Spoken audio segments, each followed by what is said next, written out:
How's it going, YouTube? Dom here. In this video, we're going to talk about my experience interviewing with TikTok. In this video, we're going to talk about how I got the interview, how it went, what was covered, and a couple key takeaways. Make sure you stay till the end so you can find out the exact result and if I'm moving on with the rest of the interview process. So, let's talk about the first point. How did I get the interview? Well, the recruiter from TikTok reached out to me on LinkedIn, and we set up a time to talk. You know, your usual recruiters thing. Why are you looking for a new position? What appeals to you about TikTok, and stuff like that. And I think a really important part is, what I think that is the reason why she reached out for me for an interview, because I think it was going to help you guys a lot. So the biggest thing that got her to reach out to me is because of my YouTube channel.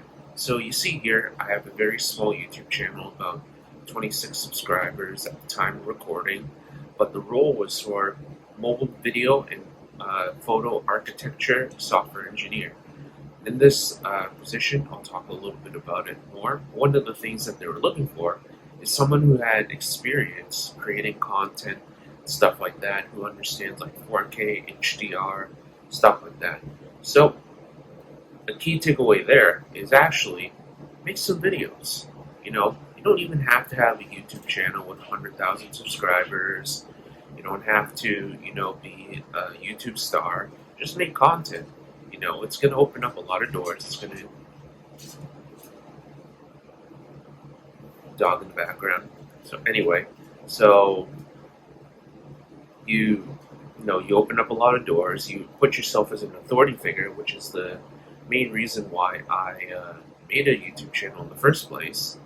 And then, the second reason why is I wanted to basically, start to figure out this whole YouTube game. But anyway, that's kind of an off tangent thing.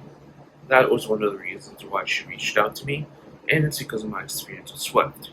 Now, this was for mobile video and performance architecture, which basically in the role is making sure that the mobile app was running as quickly as humanly possible.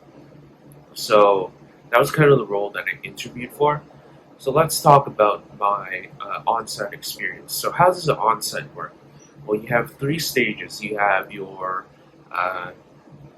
regular round one, which is data structures and algorithms. You have round two, which is system design. And you have round three, which is your behavioral or cultural interview. So talk about the data structures and algorithms round, because that's a round I did. Still awaiting system design and whatnot. Haven't done that. So anyway, so I hop onto the interview. They're using their own platform called Lark. So just keep that in mind if you decide to interview for TikTok. Is they're gonna require you to interview in their own dedicated application, I guess you could say. So just keep that in mind if you choose to do interview with them. Make sure you download it before the interview. That's something to keep in mind. Now, what was talked about in the interview? Well, what she went over, I hopped on the call, it was just one person, and what she did on the call was ask me a little bit about my experience, some of the projects that I had, some of the internships and what I did over there. Then she proceeded to ask me very domain-specific questions regarding to the role. It was a very well-calibrated interview in terms of the kind of questions and how relevant they were to the position.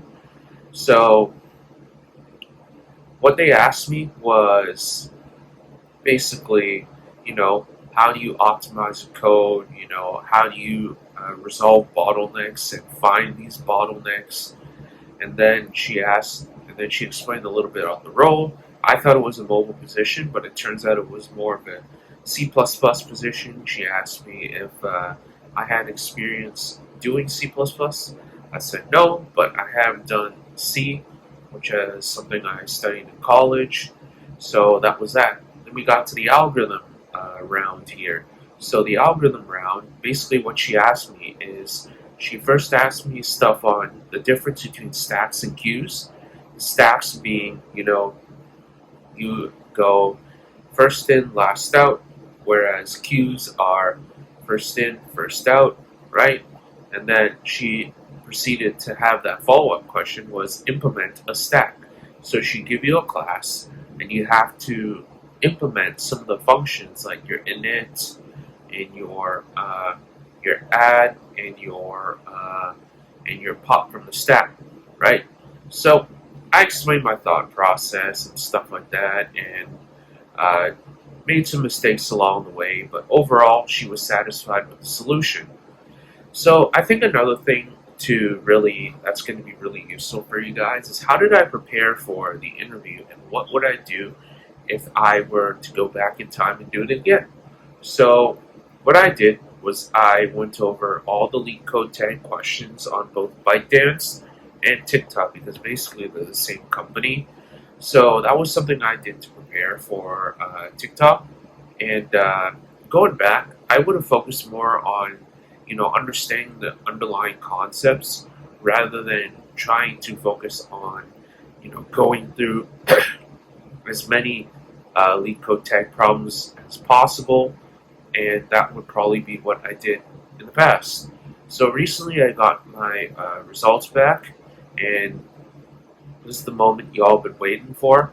Unfortunately, I'm not moving on to the next round, but I've learned valuable lessons and had that epiphany that stated that you shouldn't be going through as many problems as possible. What you should focus on are the underlying concepts and, getting comfortable with being uncomfortable and doing unfamiliar problems. So that would probably be my biggest takeaway from interviewing with TikTok. It's not really a company that I'm too thrilled about due to the 996, but that's a different story for another day. It was a great experience. I had a lot of fun, and I'm starting to figure things out along the way. So if you guys enjoyed the video, don't forget to hit like, comment, and subscribe, and I'll see you in the next video.